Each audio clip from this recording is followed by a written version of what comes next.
아멘. 네, 하나님께 영광의 박수 올려드리겠습니다. 네, 이제 봄이 가까웠습니다. 오늘 꽃꽂이도 아름답게 이렇게 꽃으로 이제 꽃꽂이 했는데요. 이렇게 아름다운 밝은 모습으로 옆 사람과 인사하시겠습니다. 반갑습니다. 네, 축복합니다. 사랑합니다. 네, 오늘은 사순절 두 번째 주일입니다. 사순절을 경건하게 보내고 계신가요? 네, 쉽지 않죠, 대답하기가. 네, 절기는 우리 신앙에 매우 유익합니다. 한 해가 시작되면서 분주하게 보내다가 봄이 찾아올 무렵이 되면 우리의 시선은 세상으로 향하기가 쉽습니다.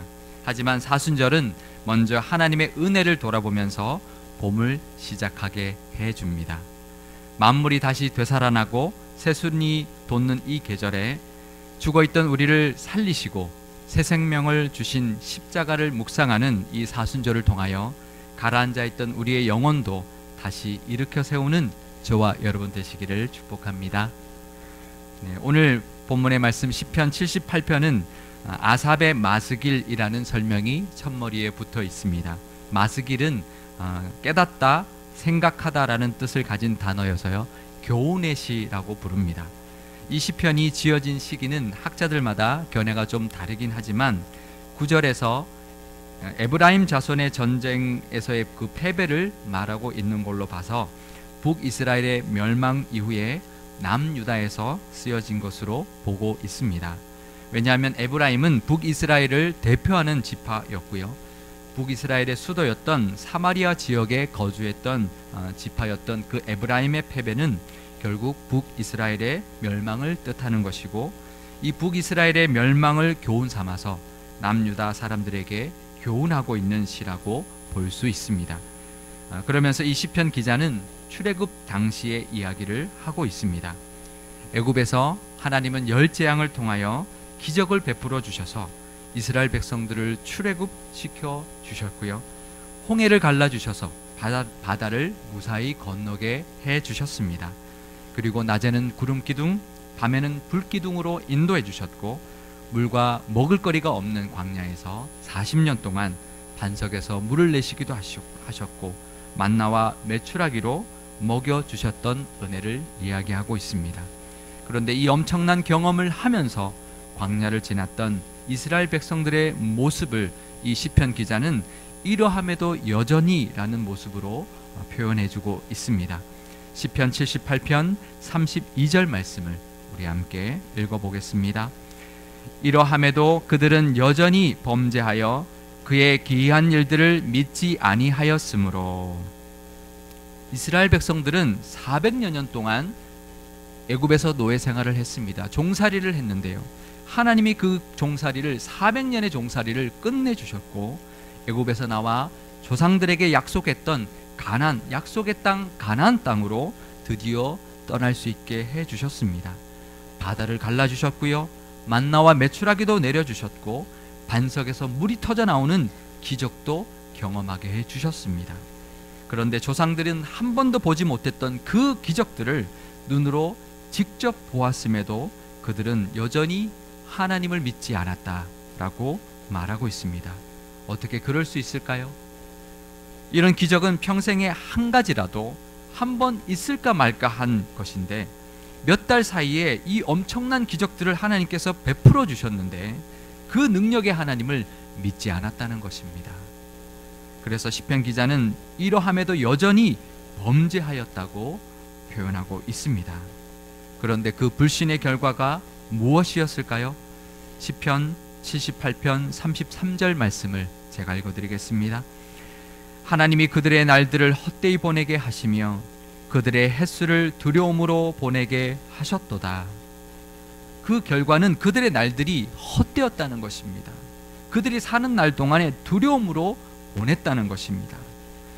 하나님을 믿지 않는 사람들의 두 가지의 모습입니다.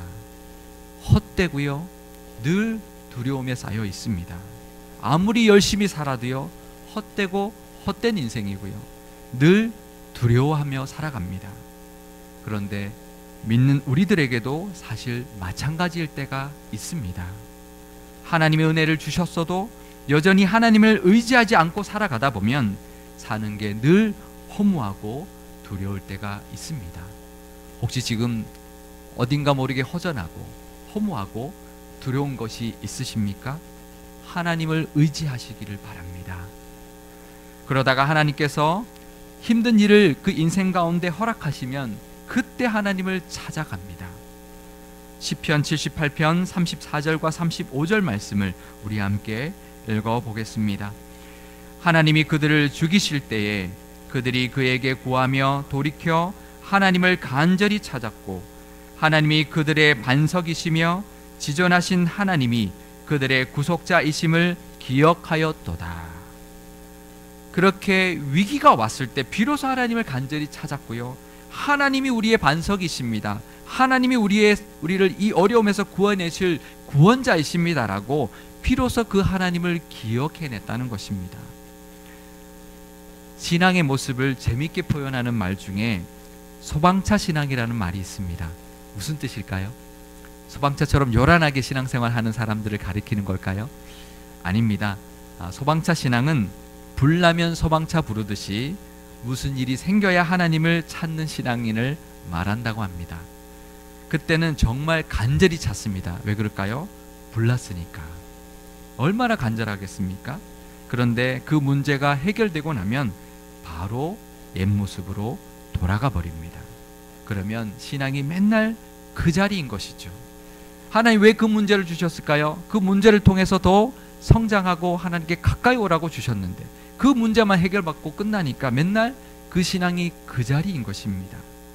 문제가 생겨야 하나님을 기억하고 하나님을 찾는데 그러고 난 다음에 문제가 끝나면 다시 그 자리로 돌아가니까 그 신앙이 맨날 그 자리인 것입니다. 이 시편 기자는 그런 사람들을 이렇게 평가하고 있습니다. 시편 78편 36절에서 37절 말씀을 제가 읽어드리겠습니다. 그러나 그들이 입으로 그에게 아첨하며 자기 혀로 그에게 거짓을 말하였으니 이는 하나님께 향하는 그들의 마음이 정함이 없으며 그의 언약에 성실하지 아니하였음이로다. 입으로만 하나님께 아첨하고 혀로는 거짓된 말로 하나님을 찾았다는 것입니다. 하나님을 향한 마음에 정함이 없고 말씀에 대한 성실함이 없는 사람이라고 평가하고 있습니다. 여기서 정함은 정결함을 의미하는 것이 아니고요, 결정함을 의미합니다. 그러니까 결단을 하지 않았다는 뜻입니다. 하나님이 그 문제를 해결해 주시고 나면 그 하나님을 향하여 믿음의 결단을 하고 살아야 하는데 하나님이 주셨으니까 감사합니다. 이제 그 마음에 믿음의 결단을 하며 살아야 하는데 그러지 않고 살았다는 것입니다. 그리고 말씀에 대하여 순종하는 모습이 나타나야 하는데 하나님의 은혜를 베풀어 주셨으니까 이제 말씀대로 살겠습니다라고 순종하는 모습이 나타나야 하는데 그전과 똑같이 살아간다는 것입니다. 결국 하나님께 은혜를 받았어도 다시 범죄하고 다시 욕심을 부리고 다시 하나님을 의지하지 않고 살아가게 되는 것입니다. 그러니 평생 믿음의 진보가 없고 복도 제대로 누리지 못하고 고만고만하게 살아가고 있는 것입니다.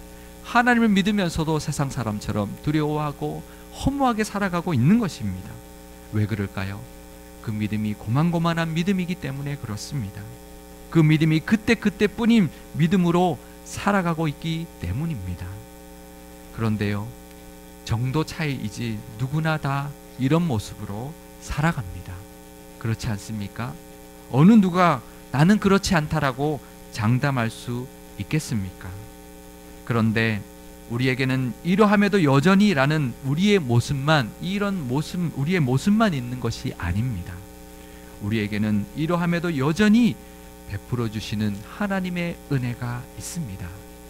그런 우리에게 이러한 모습에도 여전히 우리에게 베풀어 주시는 하나님의 은혜가 있다는 것을 꼭 기억하실 수 있기를 바랍니다.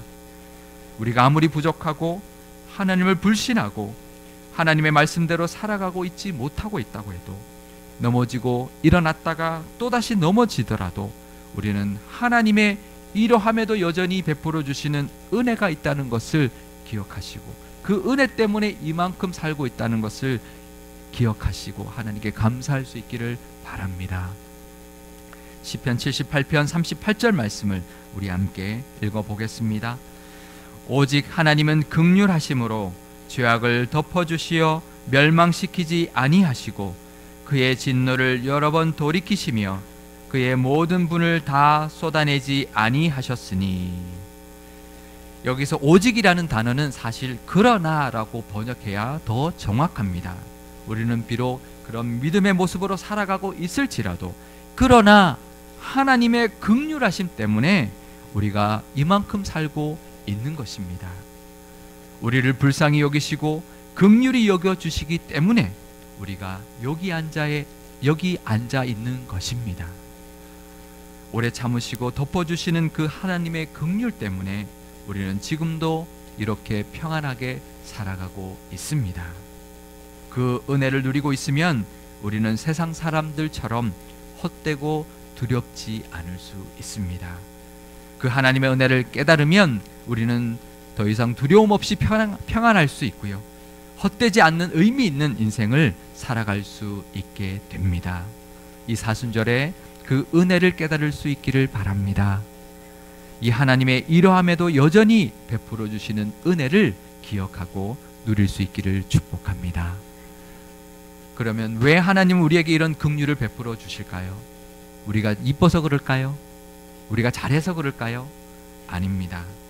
우리의 연약함을 잘 아시기 때문입니다. 시편 78편 39절 말씀을 제가 읽어드리겠습니다. 그들은 육체이며 가고 다시 돌아오지 못하는 바람임을 기억하셨음이라.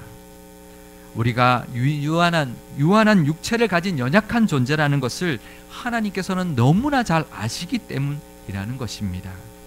원래 우리들은요, 작은 것에도 두려워하는 영적인 겁쟁이들입니다. 금세 하나님을 잊어버리는 은혜 건망증 환자들입니다. 하지만 하나님은 그런 우리의 연약함을 너무나 잘 아시기 때문에 우리에게 은혜 베풀어 주시고 긍휼히 여겨 주신다는 것입니다.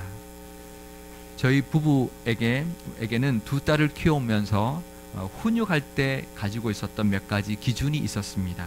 그 중에 하나는 아이가 실수로 한 것에 대해서는 혼내지 않는 것이었습니다. 어떨 때는 정말 화날 때가 있어요. 막 바쁜데 막 사고 칠 때 있잖아요. 그죠? 막 엎지른다든지 나가야 되는데 막 뭘 해야 된다든지. 이제 그럴 때 그것이 그 아이가 서툴러서 한 실수라면 혼내지 않았습니다. 그 기준이 있으니까 우리가 화가 나도 혼내지 않고 참을 수가 있었습니다. 그리고 또 하나는 아이가 고집을 부리면서 그렇게 잘못한 일이 있을 때는 반드시 혼을 내는데 아주 따끔하게 눈물 쏙 빠지도록 혼을 냈습니다.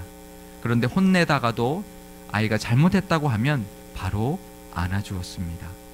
잘못했다고 인정하는데 더 이상 매를 들 필요가 없기 때문입니다. 그리고는 사랑한다고 말하며 아빠 엄마가 너를 사랑해서 그런 거라고 꼭 말해주었습니다. 하나님도 우리에게 그런 분이십니다.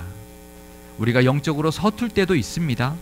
때로는 우리가 욕심을 부려서 그 욕심에 사로잡혀서 살아갈 때도 있습니다.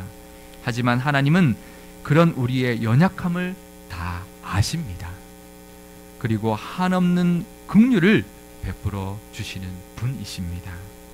혼내시더라도 우리가 하나님 앞에 나가기만 하면 바로 그 죄를 덮어주시는 분이라는 것을 기억하실 수 있기를 바랍니다. 그래서 하나님께서 예수님을 이 땅에 보내주신 것입니다. 우리는 아무리 해도 우리의 의로는 구원받을 수 없고요.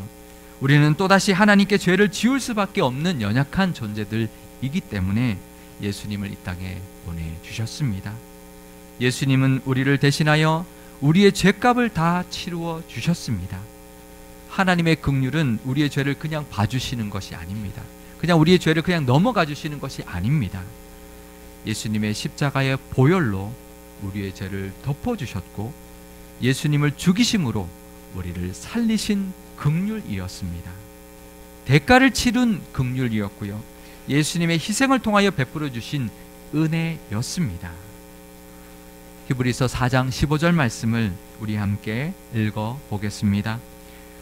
우리에게 있는 대제사장은 우리의 연약함을 동정하지 못하실 리가 아니요 모든 일에 우리와 똑같이 시험을 받으신 이로되 죄는 없으시니라. 아멘. 그리고 예수님이 땅에 오셔서 우리와 똑같이 연약한 육신을 입고 사셨기 때문에 우리의 연약함을 예수님은 너무나 잘 아십니다. 그래서 우리를 너무나 잘 동정하고 계십니다. 그러니 우리는 우리의 그 연약함이 우리에게서 발견될 때마다, 우리가 우리 스스로 우리의 연약함을 발견할 때마다 그 예수님의 동정하심에 힘입어서 하나님께 나아갈 수 있는 것입니다. 그 은혜를 누리며 사실 수 있기를 바랍니다. 우리가 실수로 잘못할 수도 있고요, 우리가 욕심부려 잘못할 수도 있습니다. 하지만 그 연약함을 너무나 잘 알고 계시기 때문에 그 동정하신 하시는 그 예수님의 그 은혜를 힘입어서 하나님께 나가면 하나님께서는 다 없애주시고 안아주시고 회복시켜 주시는 하나님이라는 것을 꼭 기억하실 수 있기를 바랍니다. 이 이스라엘의 모습이 바로 우리의 모습이었습니다. 불나면 소방차 부르듯이 무슨 일 생겨야만 하나님을 간절히 찾고 찾는 이 소방차 신앙이 바로 우리의 신앙이었습니다. 하지만 그때만이라도, 그렇게 하나님을 찾을 때만이라도 하나님을 진심으로 찾을 수 있기를 바랍니다. 이스라엘 백성처럼 겉으로만 하는 것이 아니라, 가짜로 하는 것이 아니라 진심으로 하나님을 찾을 수 있기를 바랍니다. 그리고 그때 하나님의 은혜를 다시 입으면 그때 하나님의 이젠 뜻대로 살겠습니다, 하나님 말씀대로 살겠습니다라고 결단하실 수 있기를 바랍니다. 물론 우리의 본성은요, 또다시 옛 모습으로 돌아갈 것입니다. 하지만 우리의 연약함을 잘 아시는 예수님께서 우리를 도와주실 것입니다. 우리의 연약함 때문에 십자가에서 죽으신 그 예수님이 우리에게 있다는 것을 꼭 기억하시기를 바랍니다. 지금도 살아계셔서 우리에게 현재형으로 우리를 지켜주시는 그 예수님 있기 때문에 우리는 다시 하나님의 은혜를 누리며 살 수 있는 것입니다. 이 사순절에 이러함에도 여전히 하나님의 은혜를 의지하지 않고 살아가는 우리의 민낯을 볼 수 있기를 바랍니다. 우리의 모습은요, 하나님의 은혜 베풀어 주셔도 이러함에도 여전히 하나님을 의지하지 않는 그 모습이 바로 그 민낯의 모습이 우리에게 있습니다. 그 모습을 보고 하나님께 나가고 회개하고 하나님께 의지할 수 있기를 바랍니다. 그리고 그럼에도 불구하고 이러함에도 여전히 긍휼을 베풀어 주시는 그 하나님의 은혜를 바라보고 경험하시는 이 사순절이 되기를 바랍니다.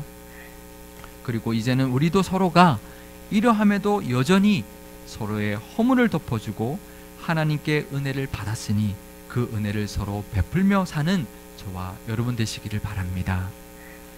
아직 교회 안에는 상처가 완전히 아물지 않고 아직도 남아있다는 말을 많이 듣습니다. 지난주에만도 몇 사람에게 들었습니다. 그렇지요, 완전히 없어지지 않을지도 모릅니다. 하지만 이러함에도 여전히 서로 덮어주고 품어줄 수 있는 이유가 있습니다. 그것은 바로 우리는 가족이기 때문입니다. 예수님의 피를 나눈 영적인 가족이기 때문에 우리는 가능합니다. 우리 교회 안에도 이러함에도 여전히 서로 사랑하고 회복되는 은혜가 넘치는 이 사순절이 되기를 주님의 이름으로 축원드립니다. 기도하시겠습니다.